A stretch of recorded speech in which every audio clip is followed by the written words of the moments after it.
New alarm bells ringing tonight on the coronavirus outbreak in this country. Doctors say the virus is spread through droplets when someone coughs or sneezes. And I think the business community, it's in their interest that people actually stay home and stop the spread. For a business that can allow more employees to telecommute, we want you to do that.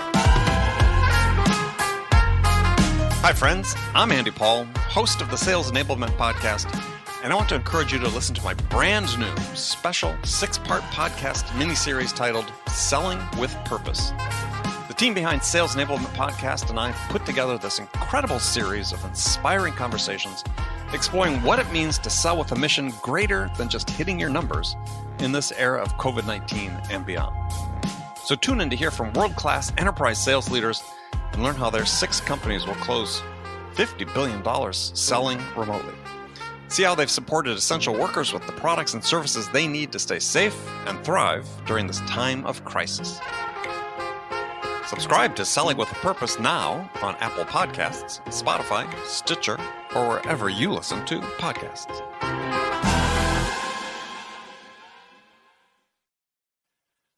Guided selling from RingDNA makes your entire sales team more effective by revealing exactly what reps should do and when to do it. Guided selling works by transforming sales data into a curated list of prioritized sales actions. So when reps start their day, they'll never again wonder which prospects and accounts or hot inbound leads to reach out to next. Guided selling even shifts reps' priority in response to real-time buying signals. Finally, even new reps can sell like seasoned ones. Let RingDNA be your guide to success. Learn more at ringdna.com/guided selling. That's ringdna.com/guided selling.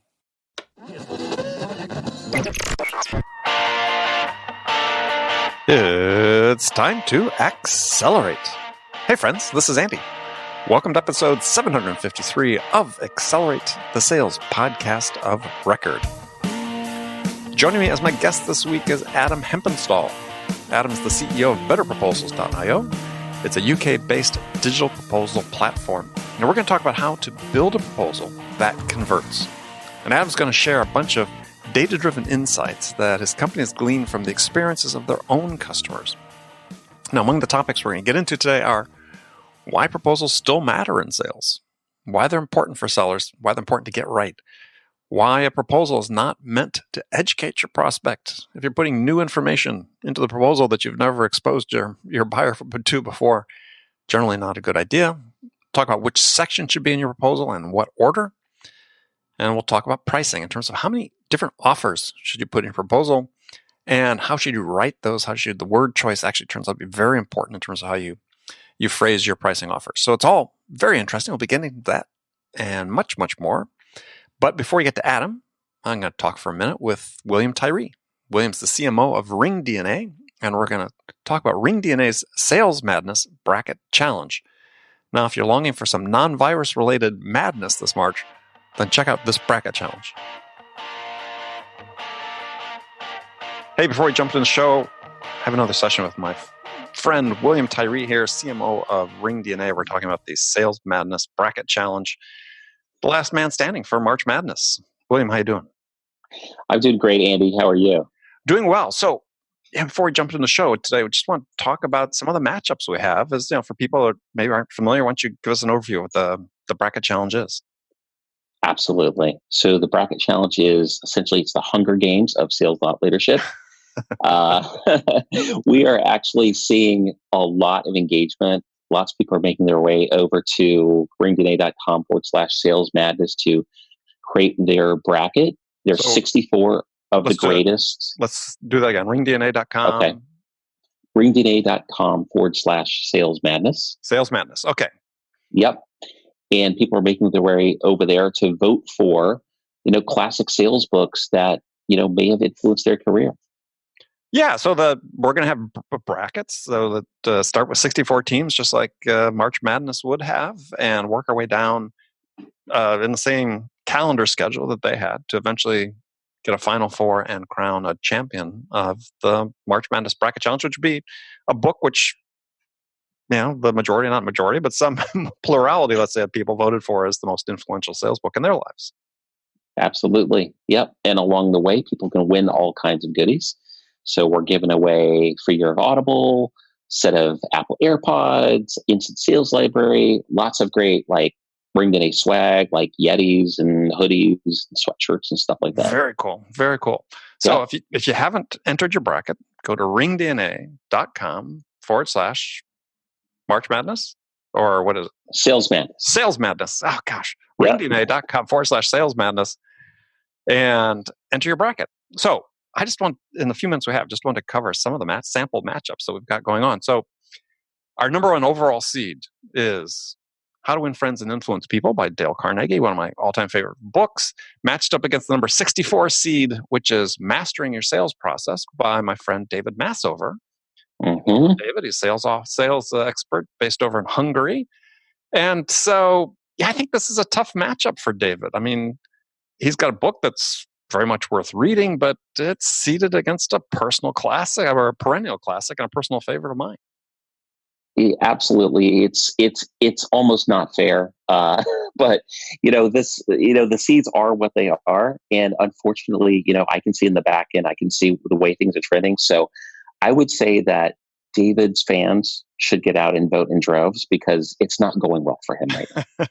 Okay, well, yeah, I can imagine. I feel sorry for David, but I mean, I reread How to Win Friends and Influence People probably for the 10th time just a couple years ago. So it's a book you keep coming back to. Mm-hmm. Another one that's sort of interesting is number 16 seed is Sell or Be Sold by Grant Cardone versus the number 49 seed, The Machine by Justin Roth March. Now, I may be in a minority, but in my opinion, this one isn't even close. I mean, I think Justin Roth March is always sort of pushing the envelope in terms of, with his respect to how to organize sales teams, the role of hyper specialized roles in sales. I don't know. I think that one to me has a lot more value than I thought the other book did for me.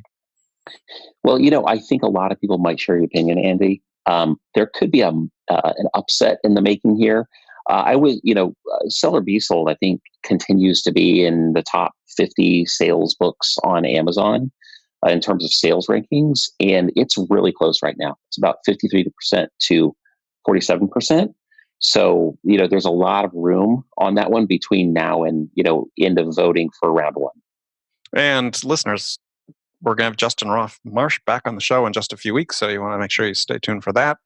I had one I couldn't even vote on. And this was number 17 seed, New Sales Simplified by Mike Weinberg versus number 48 seed, Solution Selling by Michael Bosworth. And I admit this was really hard.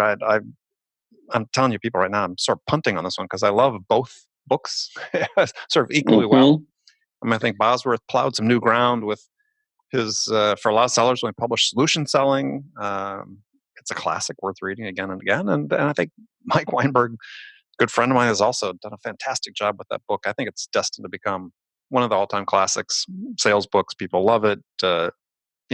What you read on the page is who Mike is. So I couldn't pick a favorite on that one.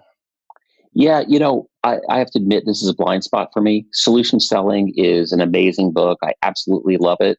Weinberg's book is something that I have to read. And I mean, judging by the amount of love it's getting by voters, I know now it's going to rise up to the top of my list. So be interesting to see, how far that actually goes.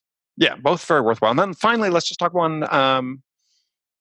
This was interesting. Number 8 seed was To Sell as Human by Dan Pink, and versus number 67 seed or 57 seed, Sales is an Away Game by Lance Tyson. Now, I just recently read Sales is an Away Game with Lance and absolutely fell in love with his book. I think they're both excellent books, but Pink's book is more about the broader overview of selling. It's not really a sales book in my mind in terms of how to.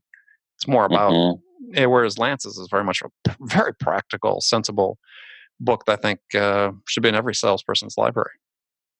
Yep, I can see that argument. I think that Dan Pink's book is definitely a book that a lot of sellers love for obvious reasons. But you're right. I think Sales in His Way Game is definitely like right on the nose. Like really a lot of great practical advice for people. Yeah, All right. Well, there's just a few of the matchups that we have. We'll come back after the next round, next week, and talk about our Sweet 16. That sounds great. William, thanks. Friends, again, to fill out your brackets, go to ringdna.com/salesmadness. That's ringdna.com/salesmadness. Okay, let's jump into it. Adam, welcome to Accelerate. Thank you very much for having me. And you're joining us from Brighton, England, right? Close enough, yep. Oh, so where is it precisely? So I'm in a town called Shoreham, which is close enough to Brighton. But for anybody that doesn't know, Brighton is directly south of London. So draw a line down till you hit the sea. And there you are. And that is Brighton. And there we are. That's right. And you are a follower of the Brighton Hove Albion football team, right? Certainly are. Don't want to admit it at the moment, but yeah, it's struggling a little bit this year. They're entertaining to watch, though. Yeah, as long as we stay up. That's the main thing. As long as we don't get relegated, yeah. All right, well, we're not going to, as followers of the show, I'm a big soccer fan, so we oftentimes get sidetracked with soccer talk, but we'll spare people today. So you started a company called Better Proposals, and it's a very interesting product. I was just wondering, so what was the impetus to start this company? So I ran a web design agency for 10, 12, 14 years, something along those lines. And then we sort of switched into running a software company. So it was a custom software company. So we'd go in, do a load of consultation and present a big solution. Mm-hmm. The common theme through both of those different iterations of the business was presenting proposals in order to win business. And at no point during any of that was it fun, easy, quick, effective use of time, anything along those lines. So, but it always made the difference on whether you won the job or whether you didn't. So everything else was fairly constant.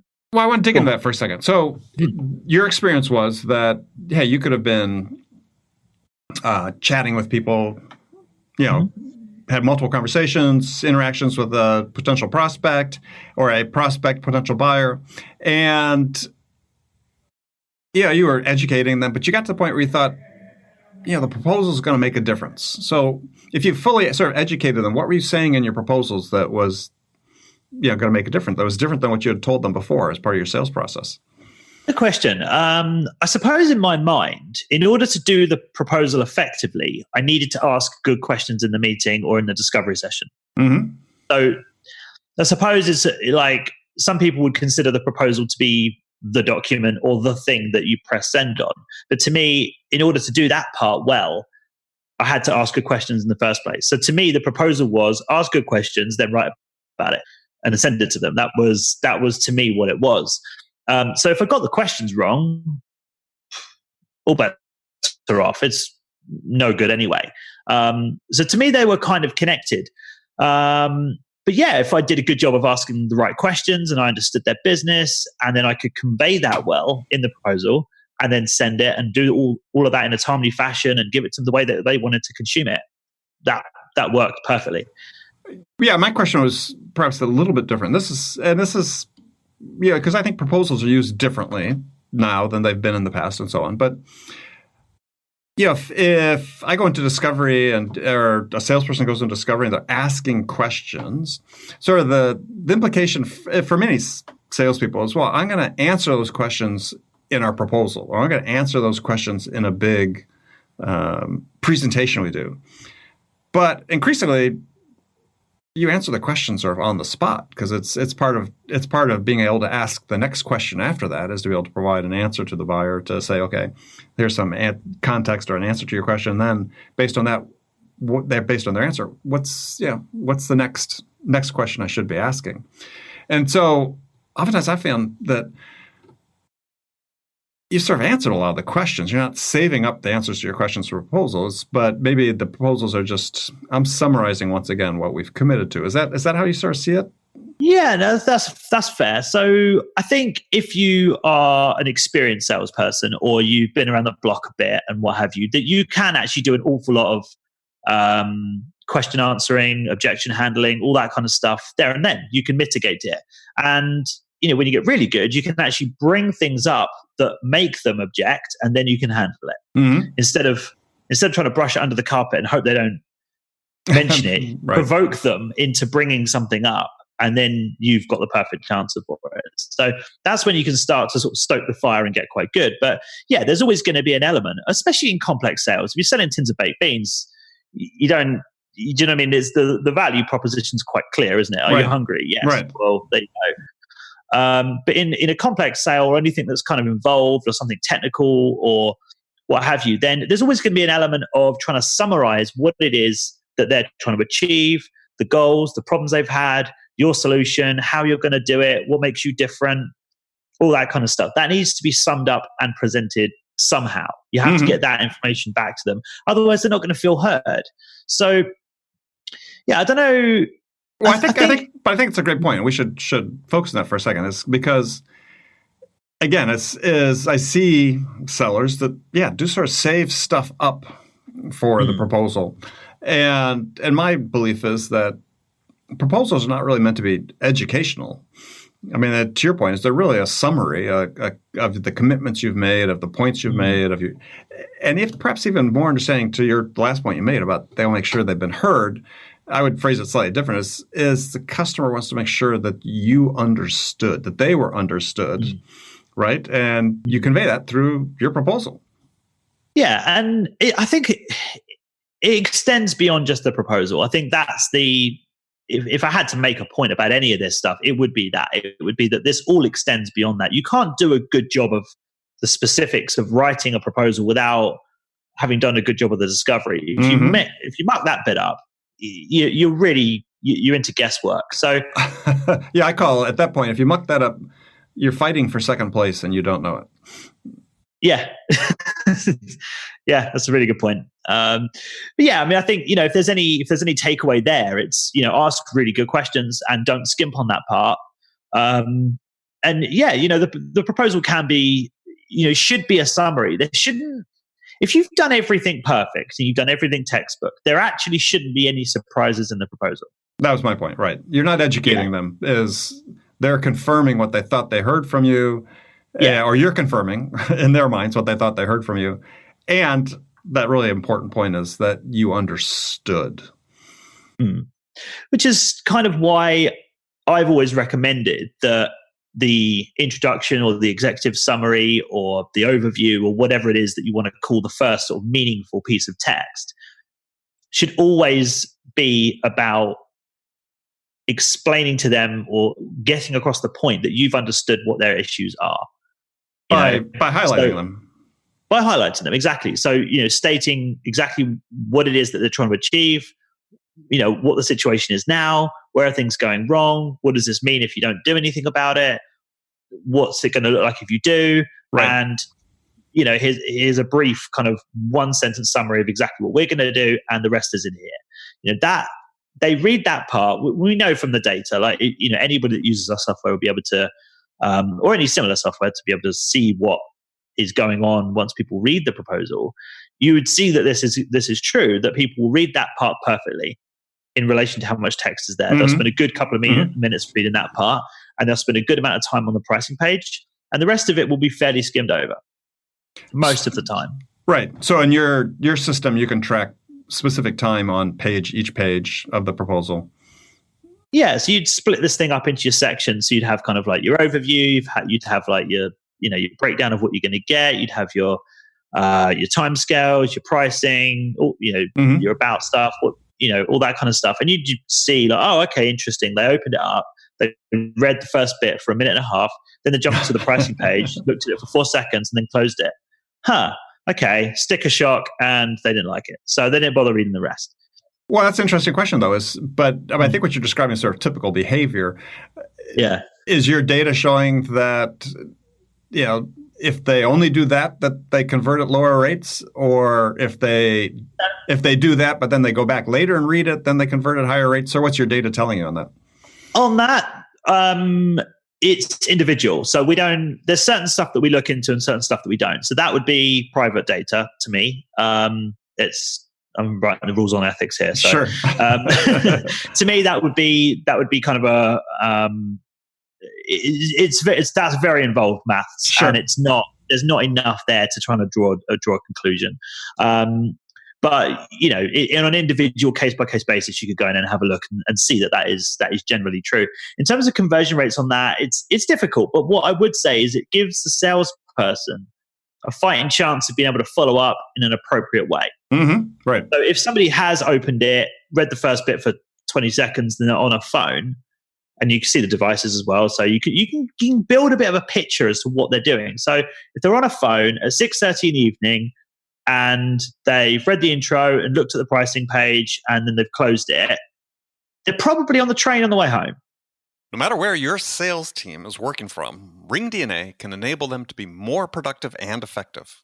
RingDNA offers a complete platform for remote sales teams that gives reps the tools they need to connect with more prospects and create more opportunities and drive more revenue no matter where they're working from. And managers can get real-time insight they need to coach reps to success. Win more deals from anywhere on the planet with RingDNA. Learn more about how RingDNA helps remote teams at ringdna.com/remote work. That's ringdna.com/remote work.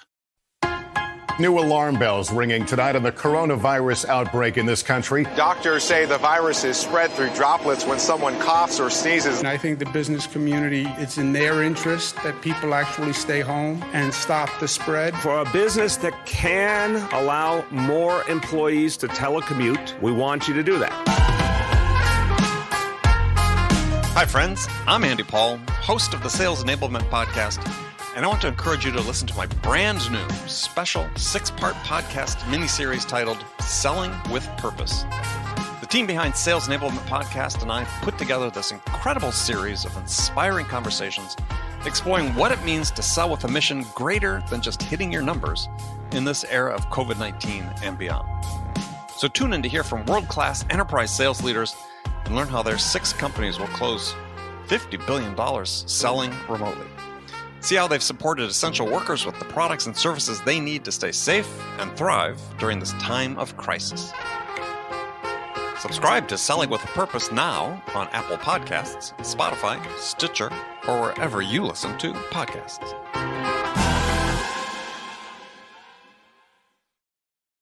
Could be. Do you know what I mean? Yeah. It's like you could start to build a little bit of a picture. So you wouldn't call them immediately and be like, hey, so did you get it? It's like, all right, chill. They're out. Do you know what I mean? They're not, but if they've opened it up, they've looked at everything, they've forwarded it to 6 different people, it's been 40 minutes total looking through every little bit. Well, now they've gone through and made a sensible decision, haven't they? So when you're following up with them at that point, you're dealing with it at a different stage. Does it change the outcome? I don't know. It's hard to say, but it just gives you a little bit more visibility so you can sort of plan your attack. Sounds a bit aggressive, but you know what I mean? Yeah. You can sort of get your game plan together and you can come in with a little bit more visibility and you don't come at it from this kind of weak, hey, did you look at my proposal? Get it? It's a really weak position to come at it from, So it allows you just to come across with a little bit more confidence and a little bit more, owning it a little bit more. Sure.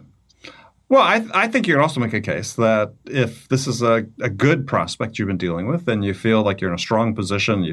You've gotten the commitments to that point that you've wanted to get in terms of them moving forward and their commitment to the approach you want to take for solving the problems, all that stuff. That if it's really just a confirmation, so they send a proposal and they read the executive summary and look at the pricing, oftentimes, at least in my experience, Ben, is that just make sure it's the same as what they heard before and hey, they could be ready to go.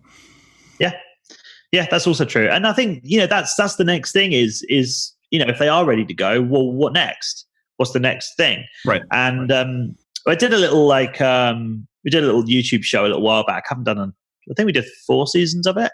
We called it Proposal Breakdown. And what it was people sent through real proposals. Mm-hmm. Some were customers, some weren't. So quality was varied. And it was really, really staggering to me how many people didn't put any sort of next steps on there. In the proposal. So they're just giving the info, but no instructions. It's not a guided tour, which is what it should be. It should be like, cool. So here was this thing we discussed, then there was this bit, And there was all the details that I promised you. And there's this bit, and there's this bit, and this is how much it's going to cost. This is how long it's going to take. And here's what you do next. Right. Here's where you sign. Then this is going to happen. Then that's going to happen. All nice and simple. All very cool. Just type your name and press go. That's it. It's like, that's what it should be like. Right. Well, it's one of the values of doing an online proposal system is that, you integrate signature and even payment, depending on the type of product you're selling, right there. Yeah, exactly. But what was incredible to me was, okay, let's just pretend that you're not using fancy online proposal software and you're doing it with, Word and a PDF and say hi to the dinosaurs for me. Sorry, I had to get a little had to get that in there. Yeah, go ahead. But even if you are doing it the old school way, like, still explain to them what the next steps are. That's got to go in there. You can't. It's not a game show. They shouldn't be trying to figure out what the next bit is. You should just tell them. Right. That creates friction. If people like to be told, that's okay. You're at that point where they want to be told what to do next. And it doesn't have to be complicated. Like, keep it simple. Like, print this out, sign, send it back. Okay, that's a bit annoying. Obviously, it'd be better if it was online digital signature. Fine. But keep it simple. Don't have complicated stuff in there. There was one proposal we reviewed, and it was, I think the theory was good. It was a list of expectations. So I think the idea behind it was quite good. So it was like, here's what you can expect from us, and here's what we expect from you. Cool, not bad. The problem was that the list of expectations were this long. and that was kind of the next steps part of it. It was like, cool, if you want to go ahead, this is what we expect from you. And I was like, whoa, there should be like 3 things there tops, not 17. Right. Get rid of it. Oh. Yeah, suddenly it starts looking really complicated. So I deal with it later. Just get the signature and move on. That's right. Well, that's exactly. Yeah. So. That's. I've long talked about that one of the most important sales calls you ever make is the first call you make after you sign the deal with the buyer, because that's when you really start dealing with expectations again. It's because if you're dealing with a buyer and they're talked to 5 different potential vendors for a product to solve their problem, I guarantee you that when they sign on the line with you, what's in their mind about what they're going to receive is some mix of all 5 products from the 5 different vendors. And so your job, first call after they sign the order, is to call back your customer and say, hey, I just want to review with you what you're going to expect to happen at this point and what you're going to receive, when you're going to receive it, and so on. And it's a beautiful way to start a relationship on a good foot. Otherwise, your prospects are a little confused after they sign. So it was an interesting. Go ahead. Sorry, I was just going to say there was an interesting story where one of our customers, one of our oldest customers actually, a chap called Jack, he ran a web design agency and he sent a proposal to one of his clients. They didn't look at the terms and conditions, which he includes in his proposal. Just a simple sort of freelancer contract, nothing heavy. But she didn't look at it at all. And she also didn't look at the part where he explained what the website was going to do. So the features, the specification of the site, all that kind of stuff. So she signed it, and immediately he's like, this doesn't look right to me. So he called her up and was like, hey, I just wanted to check. Basically did exactly what you said, like just run through and just re-summarize. And he was like, wow, when we went through that first page, we were miles apart. She thought she was getting one thing, we were building another thing. But she'd signed it. So you could say, well, you signed it, you looked at it, that was it. But that might be great in court, but is that good for a relationship? Not really. Well, or your reputation, right? I mean, she could easily get on LinkedIn or somewhere and trash you too. Yeah, and she would have felt, heavily aggrieved that this wasn't what was delivered. But she had a massive misunderstanding because she didn't bother reading it. So he cleared all that up with her. There was a few differences. They sorted it out, re-signed the new proposal. She definitely read it this time, and it was all good. But it was interesting. He couldn't have done that if he didn't know what she'd read and what she hadn't read. So if that was just like a PDF that was just either signed or not, no idea. Yeah, well, that's interesting. Yeah, that's true. It's a great point. Is you have a record of what people actually went through and what they looked at. But I would say even in the case of as an online proposal system like Better Proposals or physical, call the customer after they sign the order and just spend 10 minutes just walking them through, as you said. hey, this is what you told us you wanted. This is what we understood. This is why we proposed this. And this is what you're getting and when. And I know so many salespeople that get frightened by that prospect. Oh, they're going to cancel the order. And to your point, Jack got the order. Yeah. He was up front with her and explained it. That's what happens. People, always take that step. So I wanted to go through some data that you had talked about in some of your articles you've written and so on that I thought were interesting. So one we sort of covered, but you'd said don't send a PDF. I think the data was you increase your chances by 78%. Was that conversion percent if you don't send a PDF versus some sort of interactive online? So this is a little bit tricky to fully work out, but basically this was whether people printed out the PDF on our platform. Mm-hmm. So if it was printed out, it was less chance of being digitally signed, which stands to reason because it's been taken offline. Right. So generally you want to keep it online, keep it where they can sign it, I think is the message here. But generally PDFs, as well designed as they can be, like even if, I don't know, who's the best design company in the world, Apple or something, even if Apple designed a PDF, it's still a PDF. Right. And you can't get away from the fact that it just looks like one. Right. Whereas when you send something else a little bit more interesting, a bit more engaging, it's just got that extra sort of feel of dealing with a proper company, Right.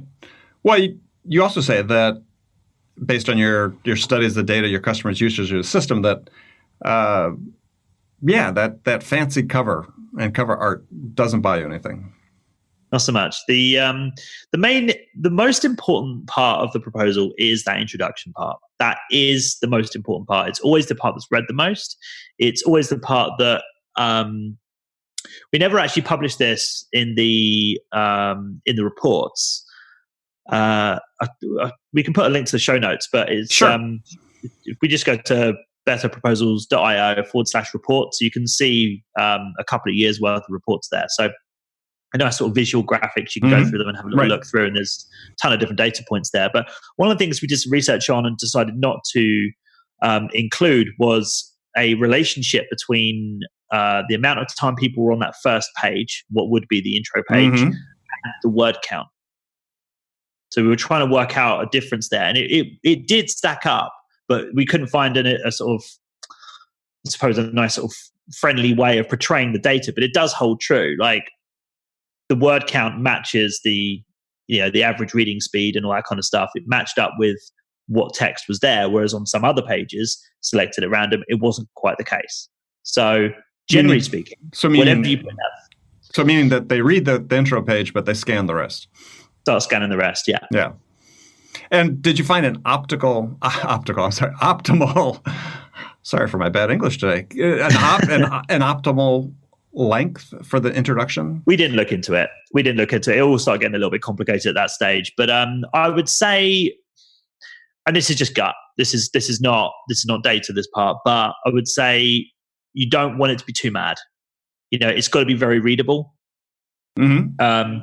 I think the second you start going over sort of 3 paragraphs, that's going to get pretty heavy pretty quick. So you're asking someone to do a very boring job. You're asking them to sit there and read a really boring document. That's what you're asking them to do. It's not really that fun. No. So if you make it engaging and if you include nice imagery, does it really help with conversion? No, but it makes it a bit more readable. So it's one of those things. It helps a little bit just to kind of break up some blocks of text, make it a bit more engaging. Bullet points are great. Big walls of text aren't good.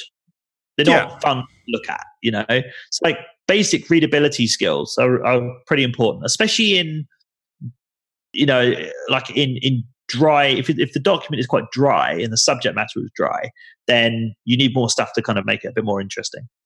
Yeah, I'm a big fan of bullet points in proposals and important documents, more so than ever these days. Because again, as you look at your inbox, right? You're scanning your inbox these days. No one goes through it methodically, step by step by step, or email by email by email. They sort of treat their inbox like a social feed. You're sort of scanning what catches your eye. And so if people are going to be scanning the document, then the blocks of text, they all look like solid chunks of ink as opposed to bullet points that call out and catch their attention. Yeah, one thing you said that was interesting that sort of runs against conventional wisdom was that in your proposal you should only have one offer. And there's books written saying that you need 3 offers, or you need 2 offers, and just interested your perspective on how you. So I'll explain where the data came from, and that should give some context. So in Better Proposals, in our pricing table feature where you set out your pricing, you can do things like bolt-on options, and you can do give people multiple choice. So package A, package B, package C, that kind of thing. And what we found was that the conversion rate was higher if you didn't give people options. So just a single option.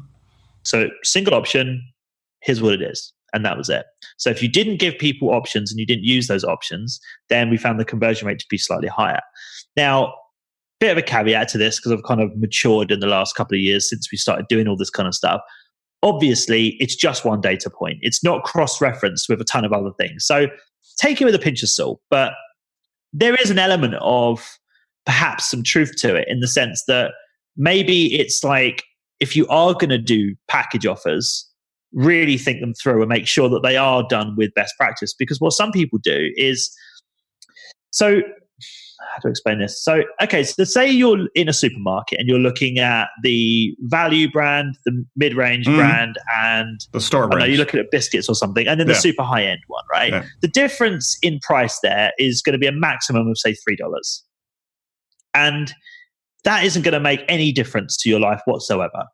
Get the nicer ones. Always, but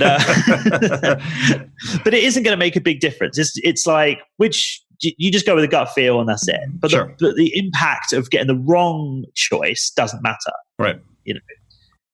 Now scale it up and add some zeros. Something complex. If you're making it, something that somebody has right. Well, there's somebody has something at stake in the decision, right? So that's exactly.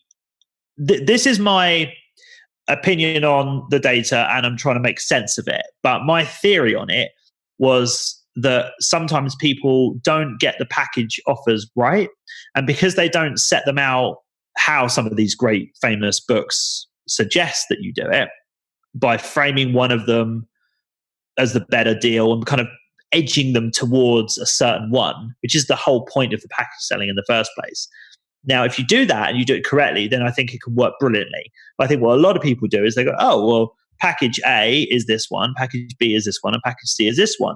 And they genuinely can't tell the difference between, well, not can't tell the difference, they can't make a choice. Right. Because they haven't engineered a decision out of them. And I think that's where people fall down. Well, but I think back to the whole philosophy of the proposal, the type that you talk about, especially if it is a summary of what you've gone through before, is at least in a B2B sale with any sort of complexity, you shouldn't be getting to that point of the deal where you're saying, well, you could do A or you could do B. Which one do you want, right? I mean, as a salesperson, it's your job to have led them to what is the choice of what is the best approach they should use to go forward. And I think you come across looking, again, my experience, it's not based on tens of thousands, it's based on hundreds, if not thousands of deals. But it's like, the customer wants to think that right? You're making the recommendation. What's best for them? It's the lab coat thing. It's the white coat. Take the doctor's approach to it. Right. It's like that. It depends on your positioning. It depends on your positioning. If you're an order processing kind of salesperson, and not downplaying it, but if that's your role, then sometimes it can be a little bit difficult to play that consultant. But if you're in a position where you can play that consultative role and you can be that sort of trusted advisor, and you come across as the person that knows what they should do, then you should be guiding them to a solution, and you should have already done that by that point. It seems backwards to me that you would get to the pricing stage of a proposal, which is pretty far through the process. Do you know what I mean? In terms of like initially speaking to them right away from that point, you're almost at the end there. To go all the way to the end of it, so which one do you want? It's almost like that should have happened 3 weeks ago or 7 phone calls ago. Yeah. You know, it's weird. It's like, I don't know. It's almost like you're almost home, and then you're like, "Wait, let's go back out." You're like, "Wait," and I was like, mentally, I was finished. I don't want to go out anymore. Well, you're done. Right. I think salespeople oftentimes panic with the single option because they think that's a single option. What if they don't like it? Well, the point is that we made earlier is there's nothing you should say in a proposal that's news to the prospect. They should know all of it. Something you've told them before, you shared, you worked through before. Yeah, if you come in and your pricing is a surprise, that's an issue. That's a problem. Yeah. I mean, that's a massive point. I think if there is a takeaway anywhere, that could be, that's a massive point. Is you should never ever send a proposal or a price to anybody and it be a surprise to them. Yeah. Ever. Well, ever. They should know within a range. Right. Well, I think a second point, sort of allied with that, is I'm a huge believer that you just never send a proposal without having a meeting or online meeting, call where you review it almost in real time with the buyer. So, hey, I just sent this to you. Let's hop on this call. Here's the link. Let's walk through it. What a lot of people do, actually, it's really interesting, especially with things like Zoom and this kind of stuff. Is they will build the proposal, not send them the link, then jump on Zoom and will screen share the proposal. So Perfect. They can't skip ahead. Love it. They can't skip ahead, but then they've got it ready on the send page in another tab. Mm-hmm. And when they get to that point, if they're thinking, yeah, this is good, they're a goer, then they just press send and they're cool, check your email, and you can open the link and then you can go and sign it. Yeah. So it's like they guide them all the way through it, handle all the objections, and they go, yeah, brilliant, let's go for it. And you go, cool, check your email. And there it is. Perfect. And there it is, type your name, press go. And it's like, brilliant. It's awesome. Really, really, really good way of doing it. Oh, I agree. Yeah, and that's so, just to make sure people understood, is you prepare the proposal, but you review it with them first before you send it to them. Yeah, excellent. All right, so last bit I wanted to talk about, and again, I'm interested if you had data supporting this or so on, because you're pretty strong about it, but as you say, never label the pricing section pricing. And now, do you have data that supports why that's a bad idea, or whether you should do? You talk about ROI or return on investment or so on. Any data that supports that one way or another? I'm sort of curious. Yeah. So I am just scrolling to our report, and I will find it for you. But yeah, the general idea is that, obviously it depends what you're selling. If you're selling we were joking about early biscuits or something. There's not a lot of ROI on biscuits other than, it tastes good. But it tastes good, right? Weight, extra weight. Yeah. But yeah, no, the way that we came to the conclusion with the pricing section and working that out was we simply looked at which one. We had a feeling it would be the word investment. That would be a trigger point because it was built into an awful lot of our templates. We knew that it would have a heavier weighting. So we simply just looked through and did a search for conversion rate of proposals that use the word investment on the pricing page versus or naming it with investment in versus not, and the conversion rate was higher. We didn't publish the conversion rates, but that was how we came to it. I do remember it being quite significant. I can't exactly remember the numbers, but I remember thinking, yeah, that doesn't surprise me that it's higher, but I'm surprised it's that high. And I think that's an important takeaway for people, because a lot of people see that and say, well, oh, come on, just one word, pricing, investment. It's like, if you're using investment, the customer thinks you're trying to hide something, but I think it's really just the opposite. I think words do matter. And for the most part in B2B sales, your customers are making an investment in your solution, your system. I said, if you think words matter, I think it's a good choice. Yeah, and it's sort of, even if all things are equal, right? And you think, well, I don't care what I use. It doesn't matter. You might as well use it, because there's some data somewhere that suggests that it works better. So, if you're on the fence with it, you might as well. Well, but try it, right? You can always test these things. And to your point is, maybe we don't have seems more mature. Data from millions of examples, but the fact is the margin between winning and losing on sales is so slight, so small. I tell people, imagine that it's 1% difference between you and the next guy. So if that's the case, all these things are important to test and to try and see what works for you. Yeah. I mean, it's, in this day and age, a lot of people want like this golden nugget and this sort of silver bullet kind of solution. And I don't know, as we've sort of grown Better Proposals and it's, decent sized company now, I've kind of realized that there really isn't anything. There's no one thing that really moves the needle that much. It's very rare. It's very, very rare to find something that's a genuine, like lottery win style victory. Except maybe this podcast, but yeah, go ahead. It's all right. But yeah, there's very few things that truly move the needle that much. Almost everything is a percentage of a fraction of a percentage. Right. So you might as well take as many of them as you can. Yeah. Well, and also given that we have so many tools and technologies to enable us to test these things out, test it out. Test it out. See what works best for you, for your customers, what's congruent with the way you sell, congruent with the way the customers buy. Yeah, and all those things. So, all right, Adam, we've run out of time, but it's been great talking with you. And I really appreciate you. I think it's getting close to 11 o'clock at night for Adam. So thank you for staying up to talk with us. Really appreciate it. So how can people find out more about Better Proposals and how can they connect with you? So the best way to have anything to do with what I do is follow our blog. That's where I write. That's where I post all my thoughts. So that is housed on our Better Proposals website, which is betterproposals.io. And then you can find the blog there. There's tons of books and things like that I've written. It's a nice sort of feedback loop there when people sort of read some of the books that I've written over the years and then sort of reach out. That's always really, really cool. I am on LinkedIn, but it's not something that I particularly engage with much. It's any feedback through the books is always nice. Okay, excellent. Well, Adam, again, thank you very much. Look forward to talking again. Pleasure.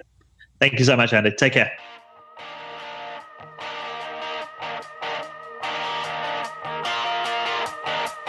Okay, friends, that was Accelerate for the week. First of all, as always, I want to thank you for joining me. And I want to thank my guest, Adam Hempenstall. Now, join me again next week as my guest will be Brendan McAdam. Brendan is the author of a very good book titled Salescraft, Proven Tips, Practices, and Ideas to Advance Your Sales Success.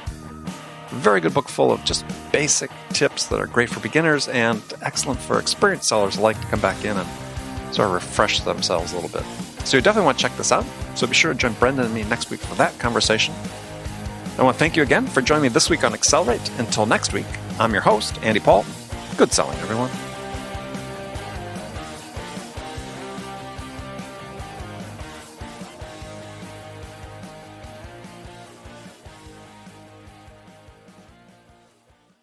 RingDNA is the leading sales enablement platform that uses AI to help scale business growth.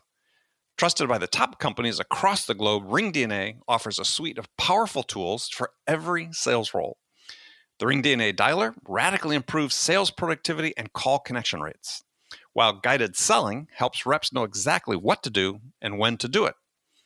Conversation AI uses artificial intelligence to surface the most impactful coaching opportunities in real time. So, no matter where your team is working from, the RingDNA platform can help them exponentially increase call connections, opportunities, and revenue. Learn more at ringdna.com/platform. That's ringdna.com/platform.